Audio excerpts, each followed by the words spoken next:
बाघ बना सफेद शेर का दुश्मन। जंगल में सफेद शेर का राजपाट बहुत अच्छे से चल रहा था।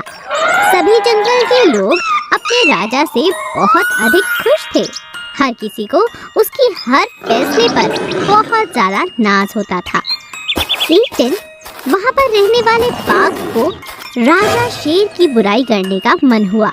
वो चाहता था कि सफेद राजा को वहाँ गद्दी से हटा दिया जाए और बाघ को राजा बना दिया जाए। मगर बाघ की हरकतें एक राजा जैसी बिल्कुल भी नहीं थी। वो हर किसी को परेशान किया करता था, बेवजह लोगों का शिकार किया करता था और जगह जगह जाकर एक दिन वो राजा शेर की बुराइयां करने लग जाता है। जब ये बात राजा शेर को पता चलती है तो सफेद शेर उसे सजा सुनाता है। देखो बाघ, मैंने तुम्हें पहले भी कई बार सचेत किया है। तुम्हारी हरकतें इस पूरे जंगल को नहीं भाती। बेवजह शिकार करते हो, अपने ही राजा का अपमान करते हो और लोगों को भड़काते हो।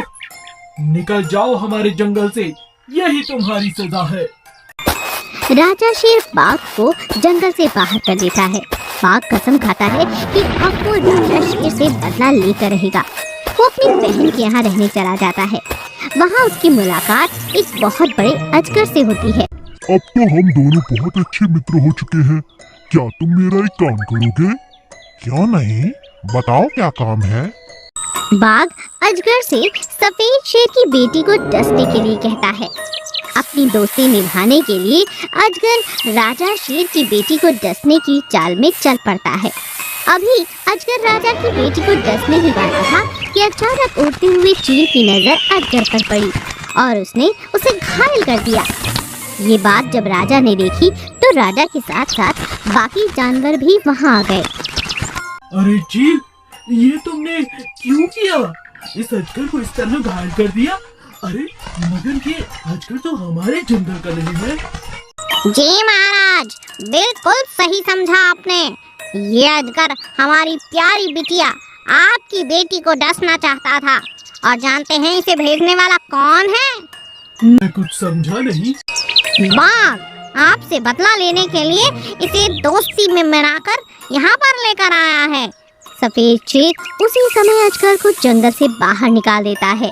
बाहर पहुंचकर अजगर अपने दोस्त से कहता है, मैं दोस्ती में आकर तुम्हारी बात मान बैठा। वो लोग इतने बुरे नहीं हैं जितने तुम हो।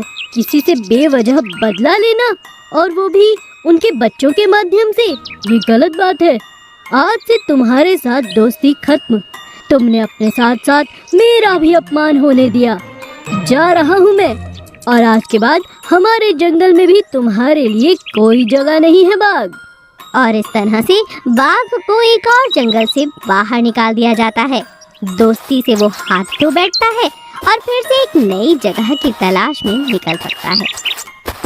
एक बैल और गाय का जोड़ा जंगल में रहा करता था। गाय माँ बनने वाली थी। बैल उसका बहुत अच्छे से ख्याल रखता था। दोनों जैसे तैसे गरीबी में दिन काट रहे थे।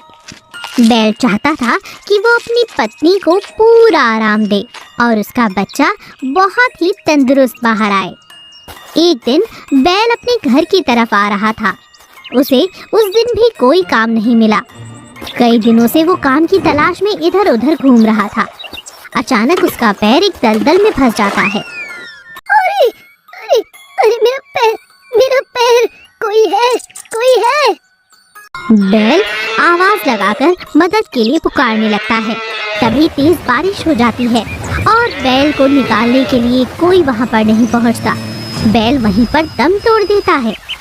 गाय अपने पति को ढूंढती ढूंढती बारिश के मौसम में वहां पहुंचती है और अपने पति को मरा हुआ पाती है। गाय जोर जोर से रोने लगती है। अब हमारा क्या होगा? मैं अपने बच्चे को अकेले कैसे पालूंगी? बारिश रुक जाती है।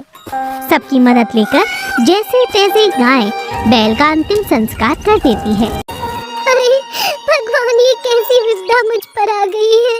अब मैं कहाँ जाऊँ, क्या करूँ? हे भगवान। भी उससे मिलने के लिए उसकी सहेली हिरन वहाँ पर आती है।